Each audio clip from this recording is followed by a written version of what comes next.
Hi friends, నమస్తే. Welcome to యుగా all is well. Friends, ఇప్పుడు మనము పొత్తి కడుపు భాగం, పొట్ట భాగం తగ్గించే ఉత్తాన పాదాసన్ ఎలా చేయాలో ఇప్పుడు మనమైతే తెలుసుకుందాము. ముందుగా ఈ విధంగా వెల్లికిల పడుకొని రెండు అరచేతులను నేలను ఆనిస్తాం. తరువాత రెండు పాదాలు ఇలా దగ్గరకు ఉంచుతాం. తరువాత రెండు కాళ్ళను కలిపి మోకాళ్ళు వంచకుండా నేల నుంచి ఒక అడుగు ఎత్తు ఈ విధంగా పైకి లేపి ఆపాలి. ఇది ఆసన స్థితి. ఈ ఆసన స్థితిలో మనకు పాదాల నుంచి తొడభాగం వరకు ఉన్న కాళ్ళ బరువు పొత్తి కడుపు కండరాలు మోస్తాయి. కాబట్టి ఈ స్థితిలో పొత్తి కడుపు కండరాల దగ్గర ప్రెజర్ అయితే పడుతుంది. ఆ సమయంలో ఆ భాగంలో ఫ్యాట్ తగ్గి పొత్తి కడుపు తగ్గడానికి ఎంతో హెల్ప్ చేస్తుంది.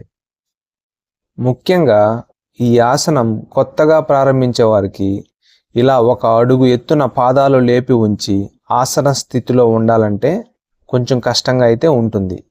కాబట్టి అటువంటి వారు ఈ విధంగా రెండు కాళ్ళను కలిపి మోకాలు వంచకుండా నేల నుంచి 2 అడుగుల ఎత్తు ఈ విధంగా అయితే పైకి లేపి ఆపుతాం.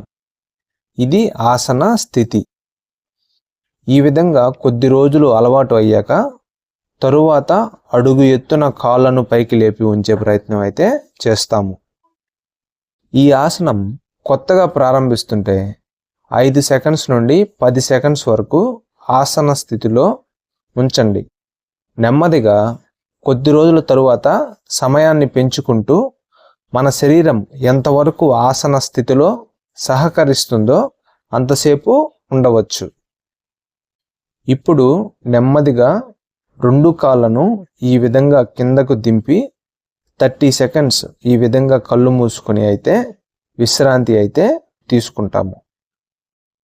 ముఖ్యంగా ఈ ఉత్తాన పాదాసన్ ఎవరు చేయకూడదు అంటే లోవర్ బ్యాక్ పెయిన్ ఉన్నవారు, అలానే బ్యాక్ పెయిన్ ఉన్నవారు, డిస్క్ ప్రాబ్లమ్స్ ఏవైనా ఉన్నవారు, అలానే సయాటిక్ పెయిన్ ఏదన్నా ఉన్నట్లయితే ఆ సమస్య తగ్గేంత వరకు ఈ ఉత్తాన పాదాసన్ చేయకూడదు.